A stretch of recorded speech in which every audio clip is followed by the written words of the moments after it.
Tri Triani sebagai CGP Angkatan 9 yang akan mendiseminasikan tentang budaya positif yang sudah dilakukan oleh Bu Tri di sekolah kita tercinta. Puji syukur kehadirat Allah Subhanahu wa Ta'ala, dengan rahmat dan ridhonya kita bisa berkumpul dalam rangka diseminasi budaya positif dalam keadaan sehat walafiat. Sholawat dan salam selalu kita limpahkan ke junjungan Nabi besar kita, Rasulullah kita, Nabi Muhammad Sallallahu Alaihi Wasallam. Bapak Ibu yang saya hormati, pada kesempatan hari ini Ibu Tri akan mendiseminasikan tentang budaya positif, Bapak Ibu ya. Yang beliaunya ini memahami konsep budaya positif dari modul 1.4 yang sudah dilakukan oleh Bu Tri dan Bapak Ibu guru yang lain, yang menjadikan karakter siswa sebagai anak-anak menuju ke profil pelajar Pancasila. Oleh sebab itu, mari kita dengarkan diseminasi beliau. Kepada Bu Tri Yani, dipersilakan.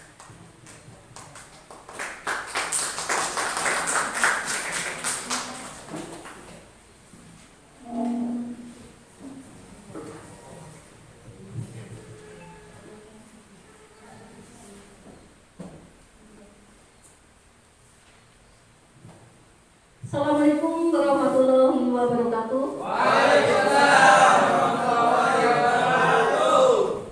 Terima kasih kepada Bunda Dr. Anda Milun Wijayati, MPD, yang sudah memberikan sambutan. Bapak Ibu yang saya banggakan, hari ini saya akan melakukan presentasi diseminasi modul 1.4 budaya positif di SMP Negeri 2 Kerasaan. Terima kasih saya ucapkan kepada Bunda, Bapak dan Ibu yang sudah berkenan hadir untuk mengikuti acara diseminasi modul 1 budaya positif. Bapak dan Ibu yang saya banggakan, sebelum kita mulai diseminasi modul 1.4, marilah kita memohon pertolongan kepada Tuhan Yang Maha Esa. Semoga diseminasi modul 1.4 ini berjalan dengan baik dan bisa memberikan manfaat kepada kita semua. Marilah berdoa menurut keyakinan agama masing-masing. Berdoa mulai.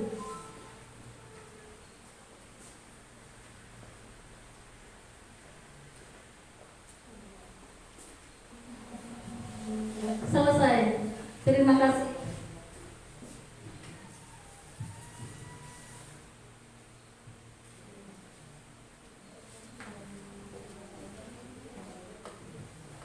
Perkenalkan, ini adalah fasilitator saya, Ibu Murianti, sedangkan pengajar praktiknya adalah Ibu Ainun Deria.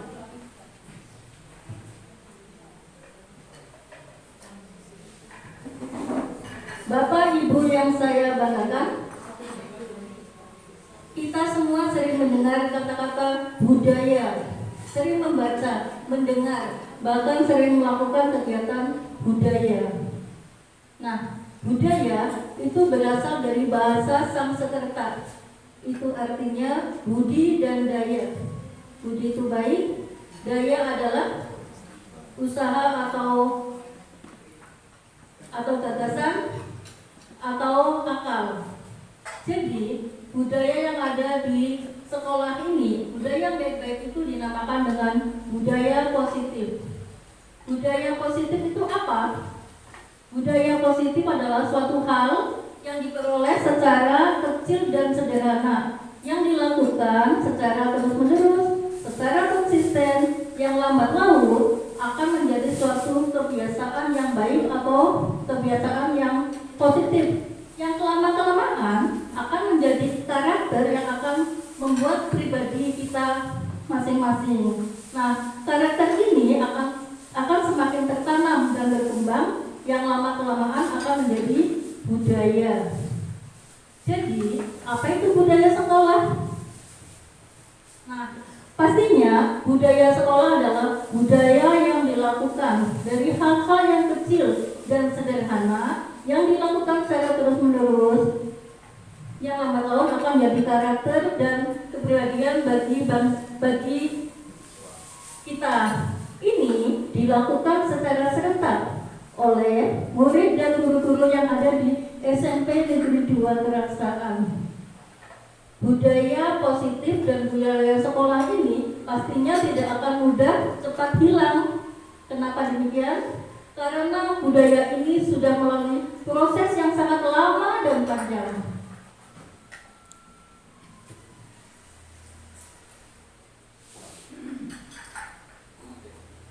Nah, Bapak Ibu yang saya banggakan, inilah beberapa contoh budaya positif yang ada di SMP Negeri 2. Saya hanya mengangkat beberapa saja. Padahal sebenarnya itu budaya di SMP Negeri 2 itu banyak sekali.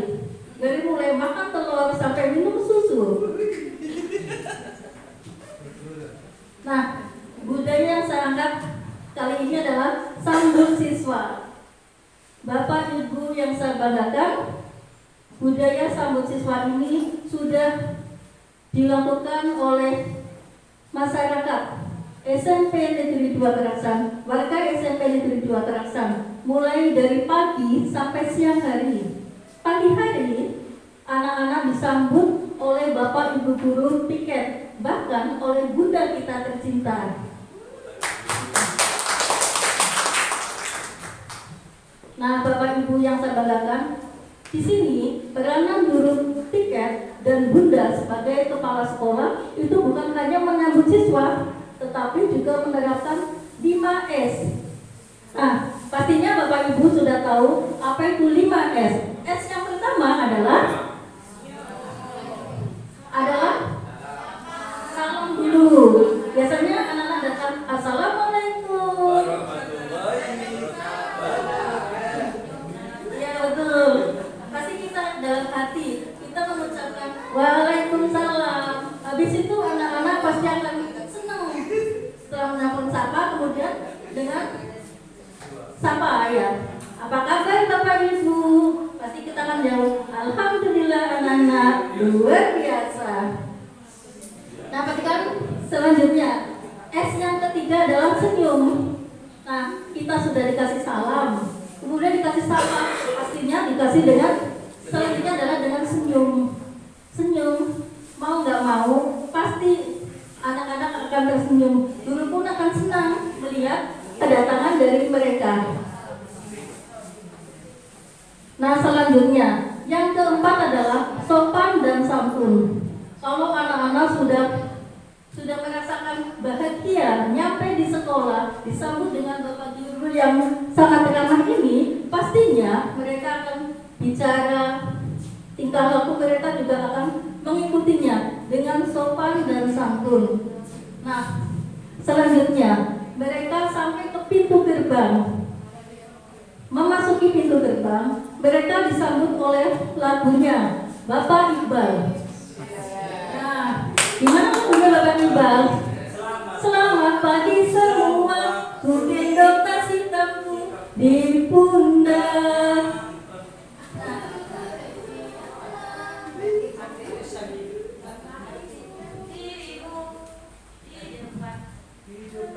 Nah, apa ada Bapak Ibu yang ingin menyanyi melanjutkan?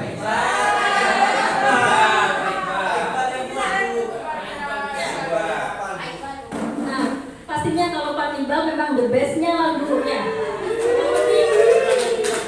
Ada kata-katanya, selamat pagi semua, ku gendong tas hitamku di pundak. Kenapa sih harus saya ganti dengan tas hitam? Karena saya punya tasnya hitam, bukan merah. Nah, Bapak Ibu yang saya banggakan, kemudian budaya positif, kegiatan positif yang sudah dilaksanakan yaitu sholat zuhur dan sholat duha berjamaah. Sholat ini dilaksanakan secara serentak oleh siapa? Pastinya oleh murid kelas 7, 8, dan 9, dan serentak juga oleh seluruh Bapak dan Ibu guru beserta TU-nya. Wow, keren sekali SMP 2 Keraksaan. Bukan hanya itu, kemudian budaya positif yang selanjutnya yaitu kultum dari siswa. Inilah kultum dari siswa merupakan mungkin suatu saat akan dijadikan ikonnya SMP Negeri 2 Keraksaan. Nah, karena apa? Budaya positif kultum dari siswa itu akan menumbuhkan rasa keberanian siswa, rasa kepercayaan diri siswa, rasa kemandirian siswa, dan pastinya tanggung jawab siswa.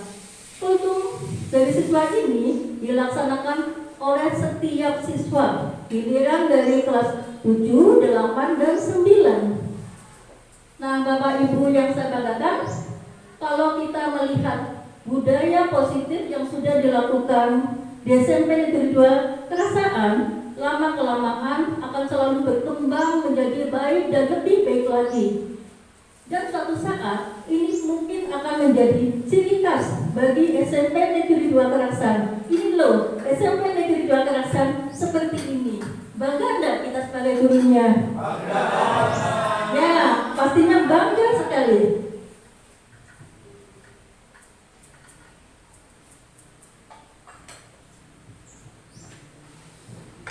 Mohon maaf, Bapak dan Ibu juga Bunda yang saya banggakan, ini adalah modul 1.4 yang sudah saya pelajari.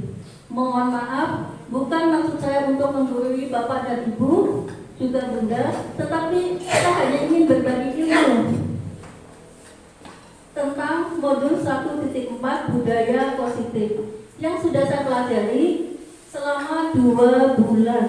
Saya sudah di CGP selama 2 bulan.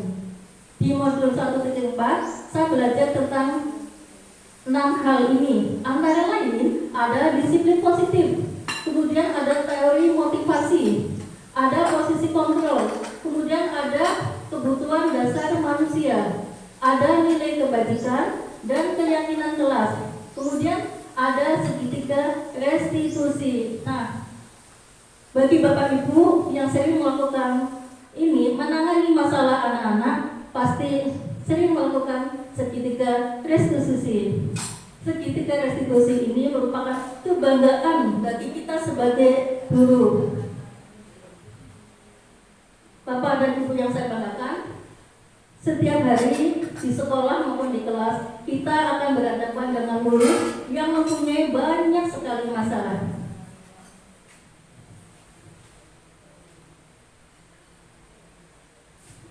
Nah, perhatikan. Coba Bapak Ibu perhatikan di depan. Di situ ada gambar kepal tangan. Silakan Bapak Ibu semuanya mengepalkan tangan. Silakan kepalkan tangan yang sekuat-kuatnya. Yang kuat ya. Sekuat-kuatnya. Jangan sampai ada yang bisa membukanya. Nah, Bapak Ibu yang saya banggakan, mana kepalan tangan kalian? Ya, ini kepalan tanganku, ini kepalan tanganku.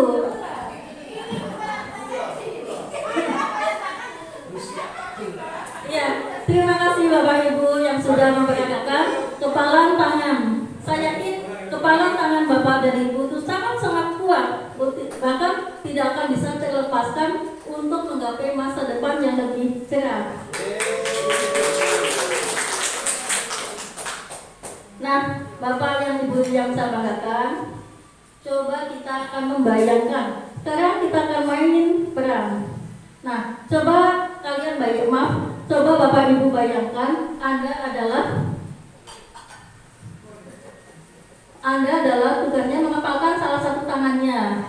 Kemudian coba Bapak Ibu bayangkan bahwa di dalam kepalan tangannya itu ada benda yang sangat berharga. Nah, pastinya Bapak dan Ibu pasti akan mempertahankan benda tersebut. Bagaimana caranya? Bahkan sampai titik darah penghabisan. Ya kan? Nah, Di satu sisi ada temannya Bapak Ibu yang ingin menggodanya, membujuknya dengan berbagai macam cara. Nah, untuk lebih jelasnya kita lihat model dari SMP Negeri 2 Kerasan, Ibu Dini dan Ibu Citra. Silakan.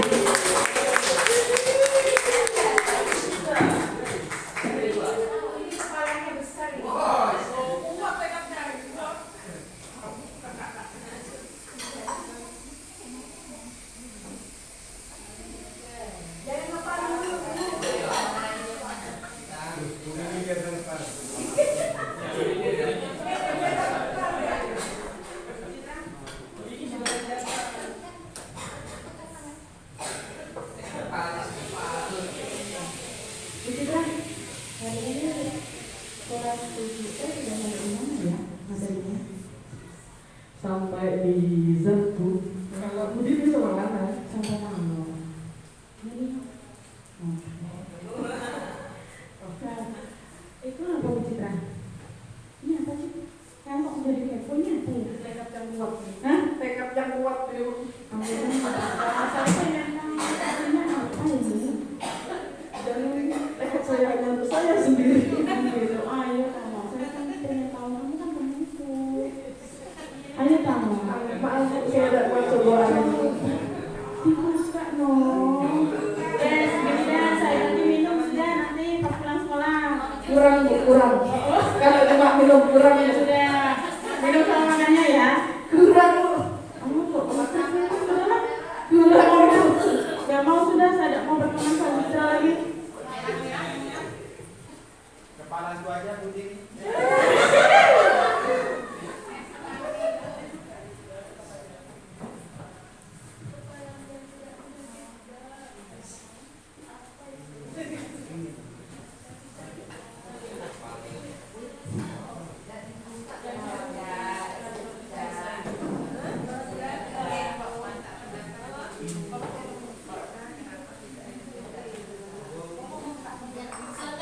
Bu Citra tetap ada di depan dan Bu Dini juga tetap di depan.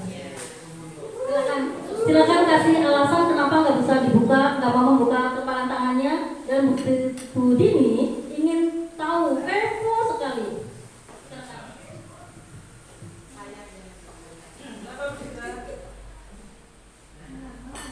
Saya hanya ingin tahu apa sebenarnya yang ada di tanggung Bu Citra.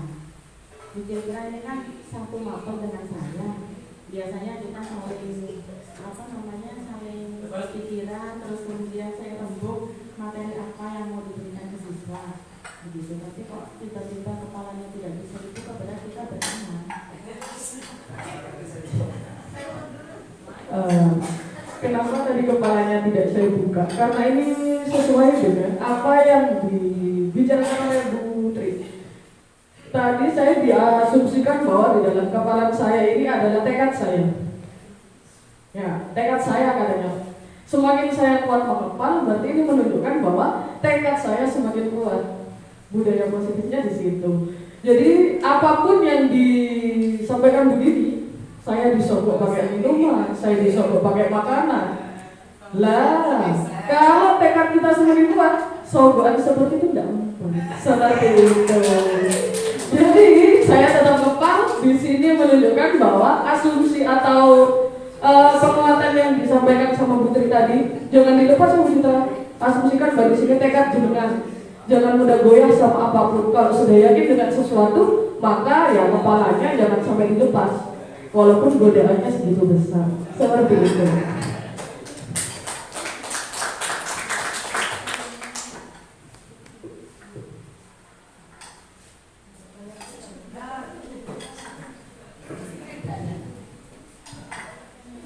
Terima kasih kepada Ibu Dini dan Ibu Citra yang sudah memperagakan sebagai model di kepal tanganku.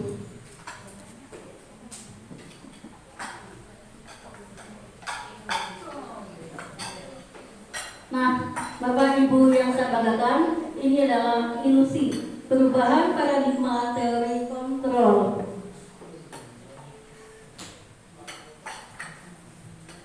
Sebagai stimulus responnya yaitu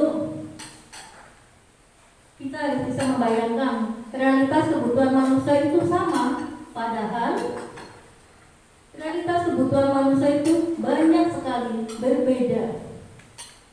Ya kan?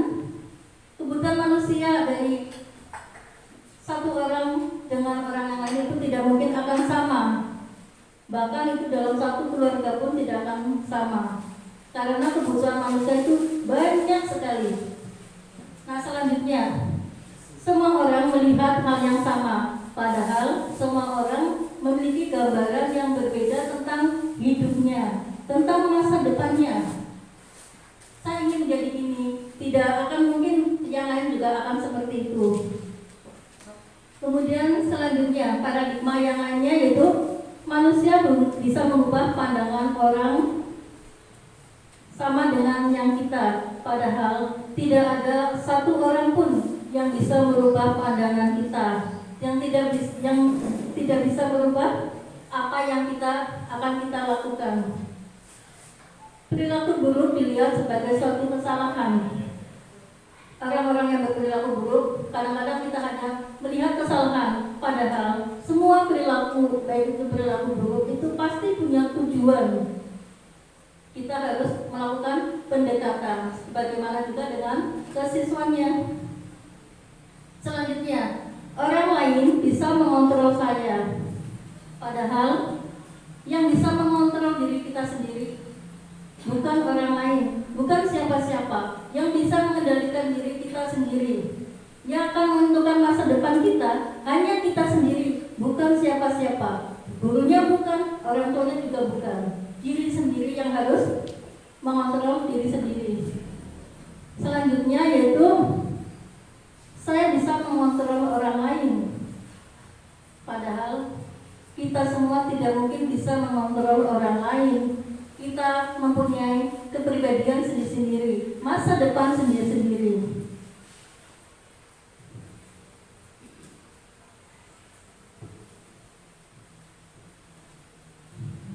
Nah, Bapak Ibu yang saya banggakan, di SMP Negeri 2 Tarakan sudah mempunyai peraturan yang banyak sekali, antara lain tentang disiplin.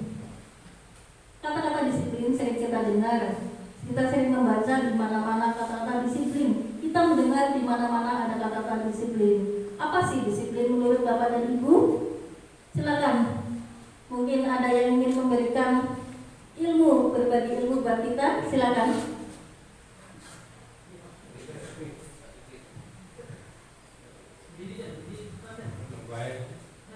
Assalamualaikum warahmatullahi wabarakatuh. Terima kasih untuk kesempatan yang diberikan masalah makna disiplin. Kita tahu di sini ada menerapkan tentang disiplin pada siswa dan juga Bapak Ibu guru juga, misalkan datang waktunya tidak berkelambat baik siswa maupun gurunya. Itu disiplin ya salah satu contohnya. Dan disiplin dalam kelas untuk beri pelajaran bagi Bapak Ibu guru yang menjalankan pada siswanya supaya tidak mengganggu bersiswa lain ataupun Bapak Ibu guru yang telah mengajar. Itu aja salah satu contoh disiplin mungkin yang ada banyak. Assalamualaikum warahmatullahi wabarakatuh.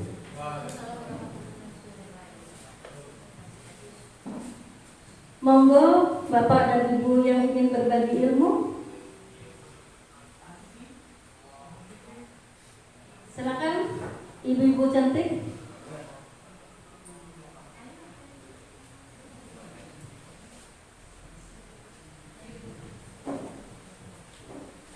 Disiplin adalah segala sesuatu yang berhubungan dengan keteraturan. Tertib bisa dimasukkan dalam disiplin. Tepat waktu juga bisa dikatakan disiplin. Segala sesuatu yang teratur dan selalu kontinu bisa dikatakan disiplin. Terima kasih.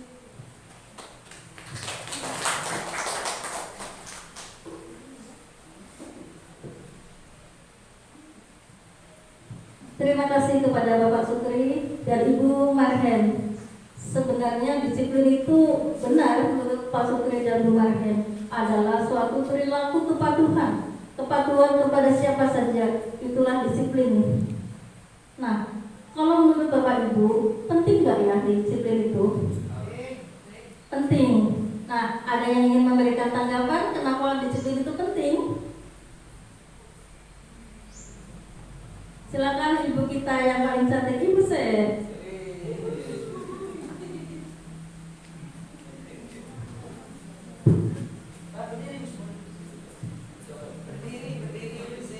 Terima kasih.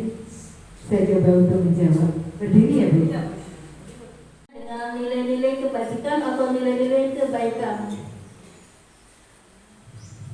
Seorang yang memiliki disiplin diri pasti memiliki tanggung jawab terhadap apa yang dilakukan, karena mereka melakukan tindakan tersebut berdasarkan nilai-nilai kebajikan atau nilai-nilai kebaikan. Nah, nilai-nilai kebajikan atau kebaikan ini sudah kita tanamkan, kita tumbuhkan dalam pelajaran profil pelajar Pancasila.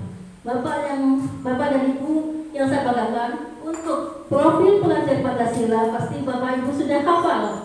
Ada 6, antara lain 1. Beriman bertakwa kepada Tuhan Yang Maha Esa dan berakhlak mulia. Yang kedua, mandiri. Yang ketiga, bernalar kritis. Yang keempat, berkebinekaan global. Yang kelima, bergotong royong. Dan keenam adalah kreatif. Semangat Bapak Ibu dalam melaksanakan P5 ini.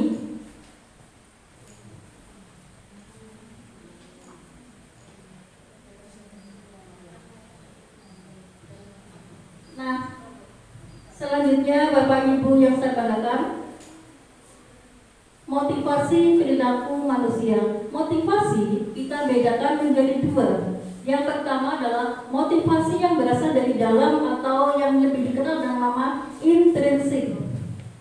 Dan motivasi yang berasal dari luar yang kita kenal dengan nama ekstrinsik. Nah, silakan Bapak Ibu amati pertanyaan di depan. Ini masuk di intrinsik atau ekstrinsik?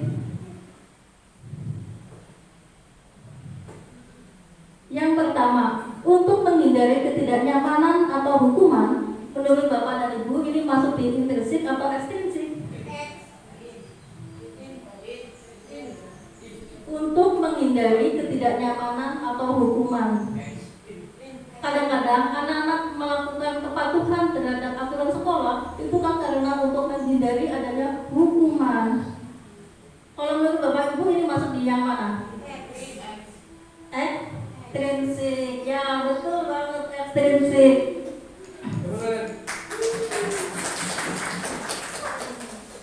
Nah, selanjutnya pertanyaan yang kedua.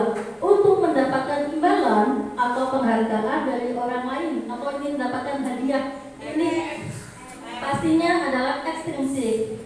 Ya kan? Ini sudah jelas ingin mendapatkan penghargaan, ingin mendapatkan hadiah atau ingin mendapatkan pujian.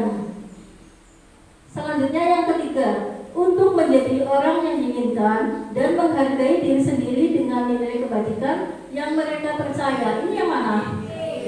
Ya, ini adalah motivasi yang berasal dari dalam, intrinsik. Terima kasih Bapak dan Ibu yang sudah menjawab motivasi perilaku manusia.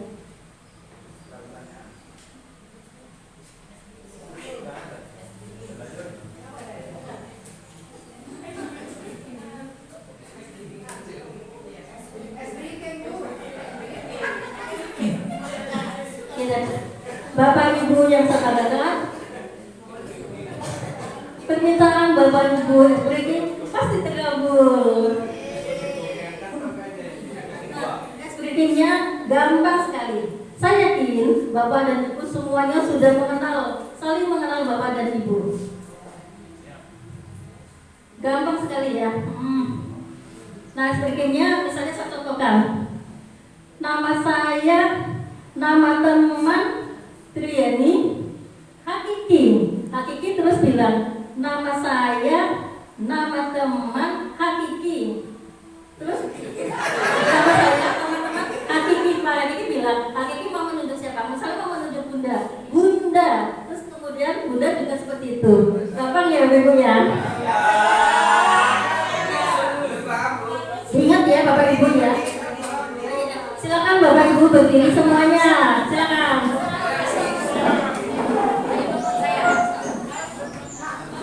Ingat semuanya yang ada di sebelahnya Bapak Ibu siapa?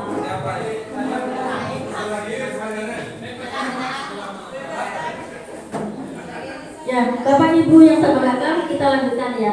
Nama saya, nama teman Triani Dini. Nama saya Didi, nama teman Abdul Qoib.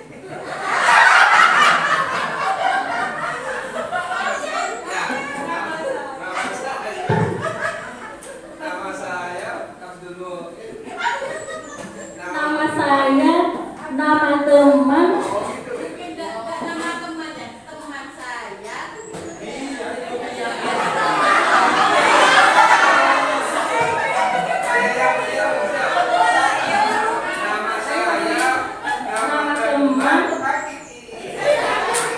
Nama saya, nama teman, nama teman, namanya jangan belum disebut. Nama saya, nama teman, nama teman, Hakiki. Terus Hakiki nama saya, nama teman,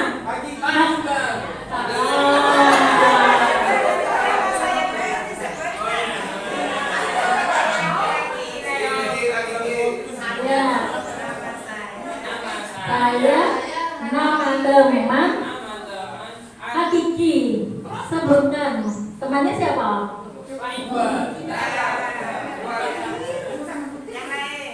Biasanya kalau nggak bisa menyebutkan langsung, itu ada sanksinya.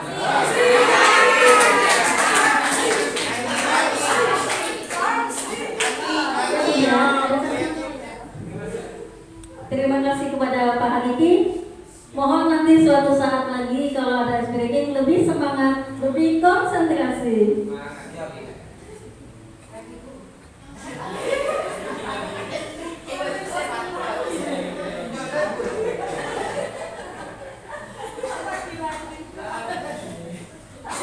Bapak Ibu yang saya banggakan, ini adalah perbedaan antara hukuman, konsekuensi, dan restitusi. Hukuman tanpa melalui suatu kesepakatan. Orang melakukan hukuman tidak mungkin akan melakukan perjanjian terlebih dahulu. Ayo kita duduk sama-sama, itu nggak mungkin. Selanjutnya adalah diberikan hukuman baik secara fisik maupun moral.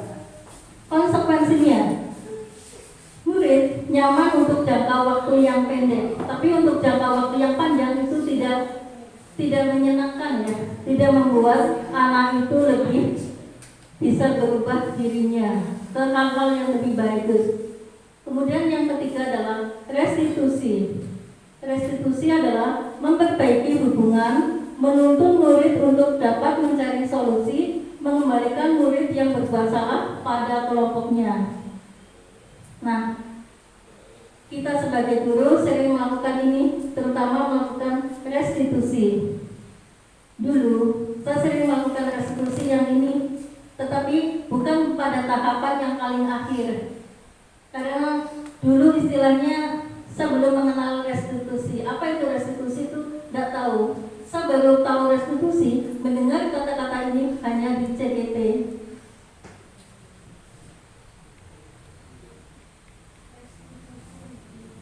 Nah, selanjutnya adalah keyakinan kelas.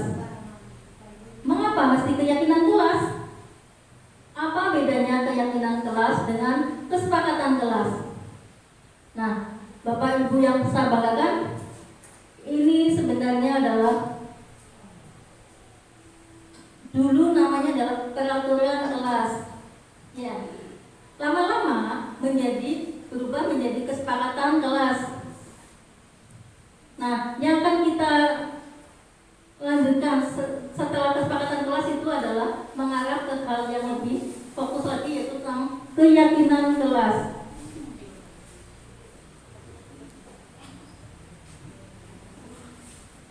Keyakinan kelas, apa itu keyakinan kelas? Keyakinan kelas itu lebih abstrak dan nilai-nilai kebajikannya itu bersifat umum atau universal. Sedangkan kesepakatan kelas itu bentuknya lebih konkret, nyata, dan ini lebih mirip pada peraturan-peraturan yang ada di kelas. Nah, sedangkan nilai-nilai kebajikan atau kebaikan secara umum ini tidak memandang suku, agama, bahasa maupun negara. Semuanya sama, bersifat umum.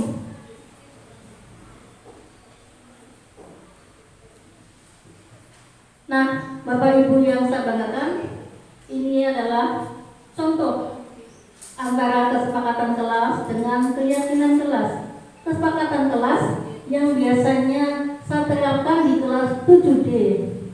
Antara lain itu ketika ada Bapak dan Ibu guru mengajar, ketika ada orang yang sedang bicara itu diharapkan tidak menyela pembicaraan atau memotong pembicaraan. Kemudian kesepakatan kelas yang lainnya yaitu mengangkat tangan jika ingin bertanya. Misalnya dalam satu kelas ada yang ingin ditanyakan dari materi ini, ada yang ingin ditanyakan atau tambah bingung, silakan langsung mengacungkan tangan. Selanjutnya kesepakatan kelas yang ada di 7D antara lain datang dan pulang tepat waktu. Tapi diharapkan usahakan datang itu sebelum jam 7. Kemudian memakai seragam sesuai dengan jadwal sekolah. Meminta izin jika ingin keluar kelas. Selanjutnya berdoa sebelum dan sesudah belajar. Tidak mengganggu teman yang sedang beribadah. Tidak menyontek saat ulangan. Nah, saya yakin untuk kesepakatan kelas ini Bapak dan Ibu juga telah mempraktekannya di kelasnya masing-masing. Keyakinan kelas yang saya ambil antara lain itu menghormati diri sendiri dan orang lain. Kemudian saling menyayangi antara teman. Beriman dan bertakwa kepada Tuhan Yang Maha Esa. Disiplin, tanggung jawab, dan menghargai sesama teman.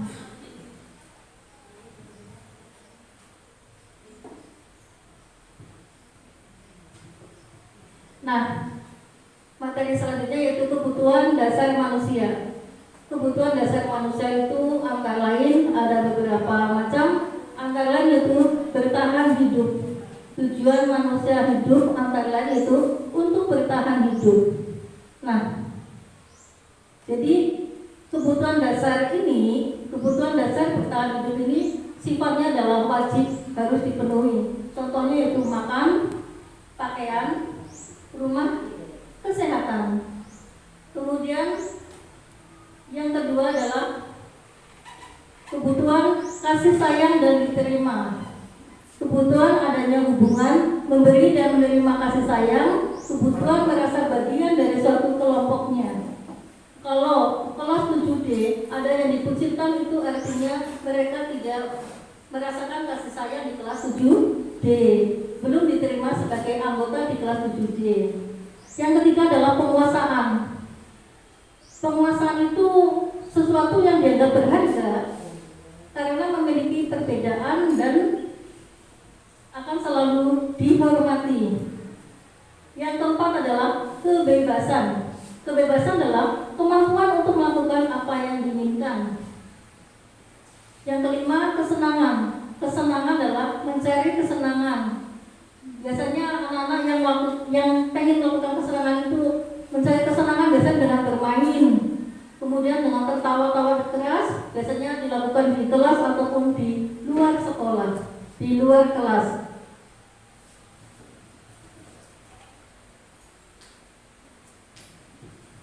Nah, Bapak Ibu yang saya banggakan, marilah kita identifikasi masalah yang ada di kelas 7D. Mohon maaf, saya mengambil sampelnya anak-anak memang sengaja di 7D karena saya menangani masalah 7D. Nah, marilah Bapak Ibu semuanya kita mengidentifikasi masalah yang berkaitan dengan kebutuhan manusia. Alam adalah siswa kelas 7. Dia sering keluar kelas dengan alasan mau ke toilet. OSIS, dan lainnya.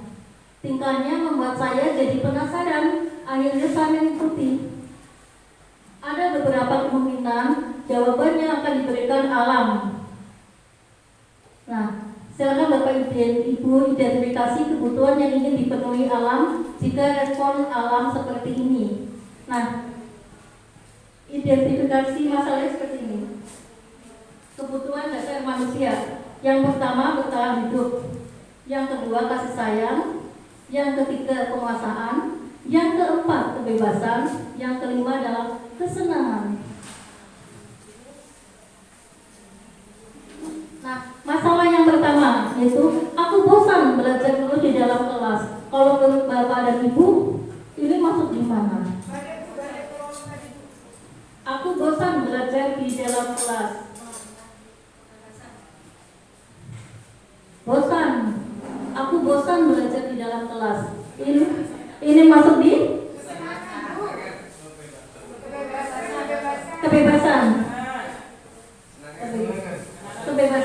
Kebebasan adalah kemampuan untuk melakukan apa yang diinginkan. Aku bosan di dalam kelas. Berarti saya ini bebas. Ya, bebas merdeka. Tapi kita belajar bebas merdeka, tetapi harus terarah.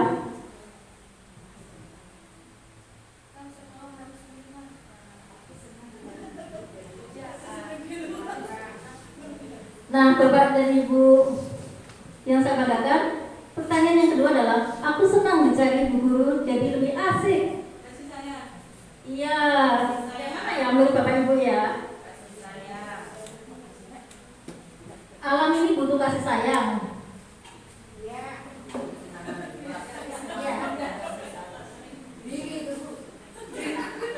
Aku senang dicari ibu guru jadi lebih asik. Kemudian kalau yang ketiga, ibu guru cari aku karena aku guru yang ibu guru cari aku karena ibu guru sayang aku. Ini kayaknya yang ketiga yang kasih sayang ya. Aku senang dicari ibu guru jadi lebih asik. Yang mana ya?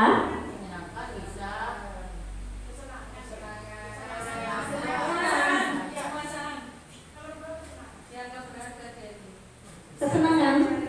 Bertahan hidup juga bisa. Bertahan hidup dia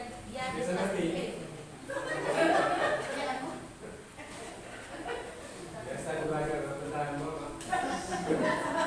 Nah, selanjutnya. Yang keempat adalah aku hebat kan, bisa bikin bu guru mencari aku. Penguasaan ya. Nah, jadi alhamdulillah Bapak dan Ibu sudah bisa memilah-milah mana yang termasuk kebutuhan dasar manusia. Terima kasih.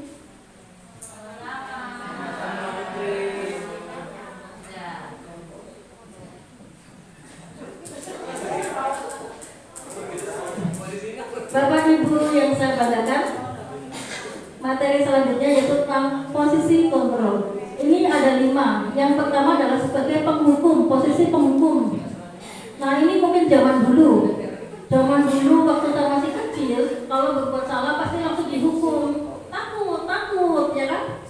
Nah, selanjutnya adalah posisi pemantau. Biasanya Bapak Guru setelah mengatasi masalah, biasanya akan dipantau seberapa dalam masalah tersebut, seberapa dalam anak bisa mengatasi masalah tersebut. Kemudian yang ketiga adalah posisi pembuat rasa bersalah. Biasanya kalau posisi ini anak itu merasa down sekali.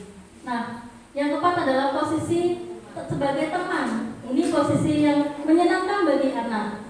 Bagi guru juga seperti itu. Kita menganggap bahwa anak itu adalah seperti anaknya sendiri. Kita dianggap seperti orang tuanya, pengganti orang tuanya di rumah. Yang kelima adalah posisi sebagai manajer. Nah, Bapak Ibu yang saya banggakan, inilah adalah posisi yang paling utama yang harus kita laksanakan sebagai manajer. Kita harus bisa membimbing masalah seberat apapun yang dialami oleh siswa atau murid. sampai anak-anak tersebut bisa mengatasi solusinya dan bisa melakukan tanggung jawab atas masalahnya sendiri.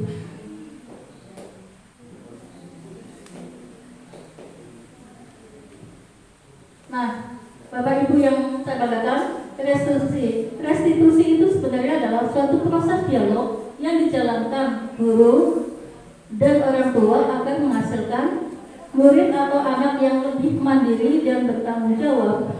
Menurut dosen, restitusi adalah proses menciptakan kondisi bagi murid untuk memperbaiki kesalahannya, sehingga mereka bisa kembali pada kelompok mereka dengan karakter yang lebih kuat. Jadi, kesimpulannya adalah restitusi adalah solusi untuk mengembalikan murid yang telah berbuat salah pada kelompoknya. Jadi, anak itu tidak boleh diasingkan meskipun sudah melakukan kesalahan.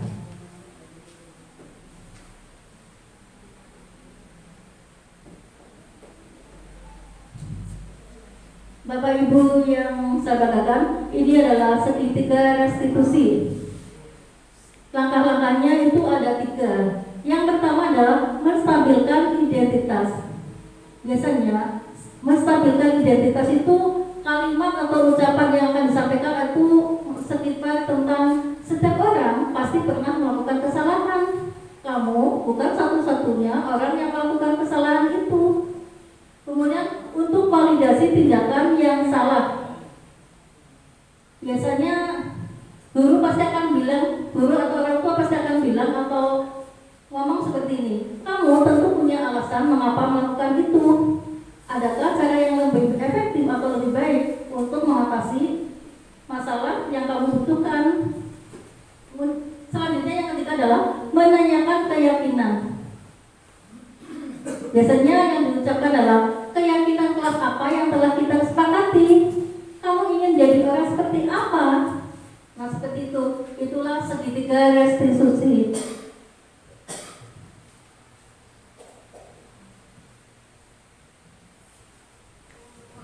Nah, mengapa restitusi itu penting? Karena ketika kita merasa bersalah, kita akan mengalami perasaan yang sangat bersalah sehingga kita akan terperangkap kepada masa di mana kita sudah tidak bisa berbuat apa-apa lagi. Sangat-sangat down.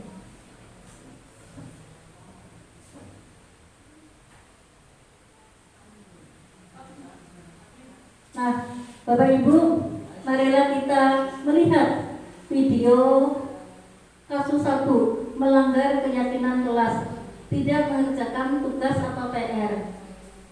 Nah, kasus yang saya ambil ini adalah di kelas 7D.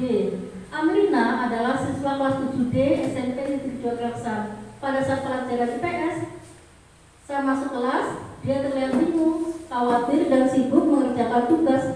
Lalu saya menghadirinya dan menanyakan. Ternyata dia belum mengerjakan PR yang seharusnya dikumpulkan dan akan dinilai.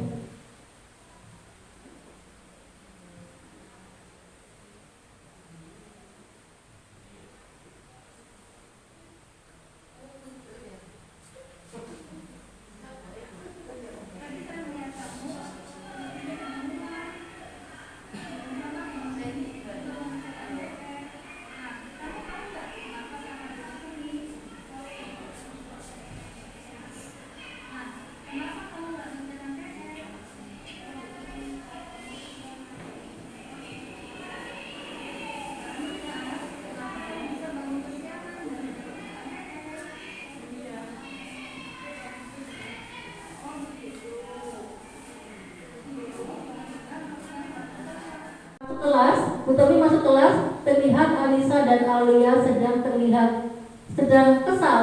Ternyata Anissa tidak terima kalau pekerjaannya selalu dinyontek oleh temannya Aulia. Ia marah dan tidak dapat menahan emosinya, bahkan sampai membuang buku tugas Aulia.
tanggapan dari Anissa.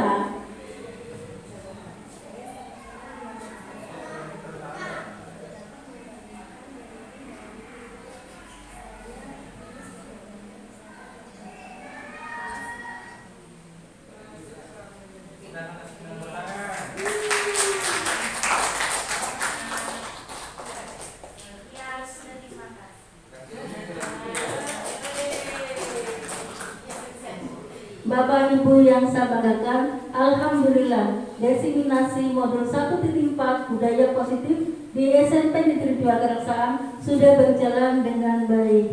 Mohon maaf bila ada kata-kata saya yang kurang berkenan, dan terima kasih sudah berkenan untuk hadir di desiminasi modul 1.4 budaya positif. Saya akhiri. Assalamualaikum warahmatullahi wabarakatuh.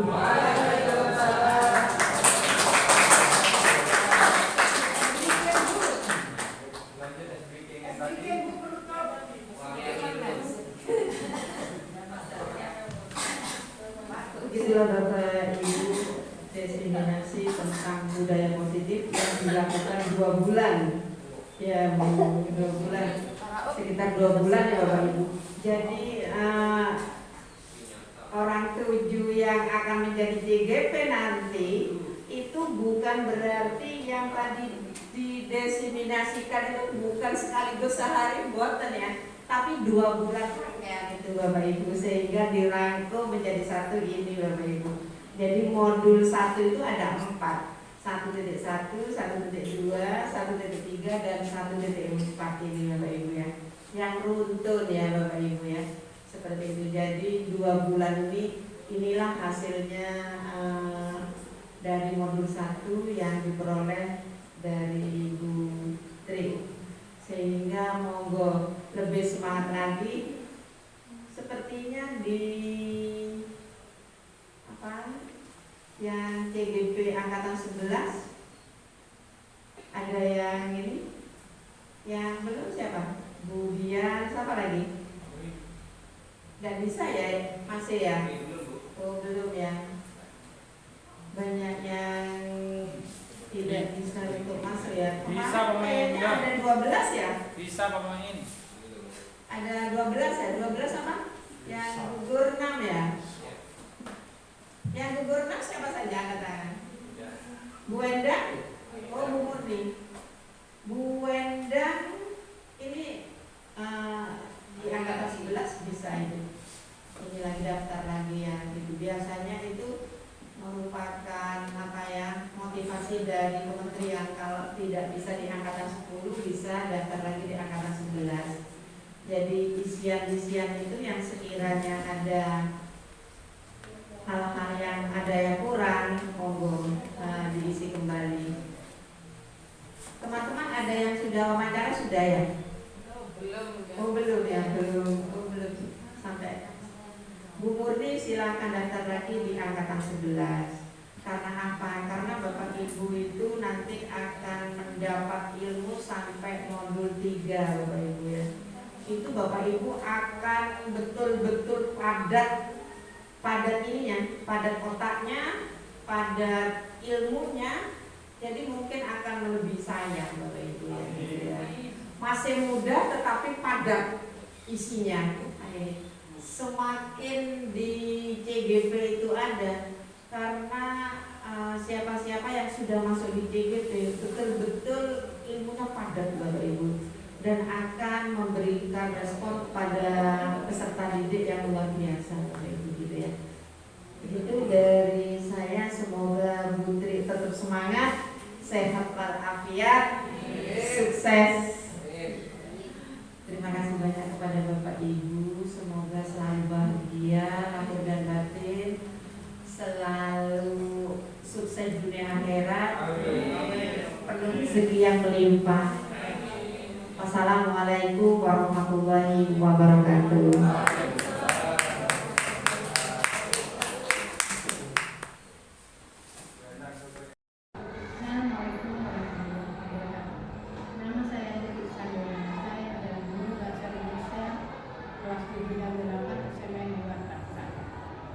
Kemarin saya telah mengikuti serangkaian acara diseminasi dari Kiai Putri Yani Supri Hakim tentang modul 1P4 budaya positif di sekolah kami. Alhamdulillah dari beliau saya mendapatkan banyak ilmu dan insya Allah ilmu tadi akan saya terapkan di pembelajaran di kemudian hari kelas saya. Terima kasih. Assalamualaikum.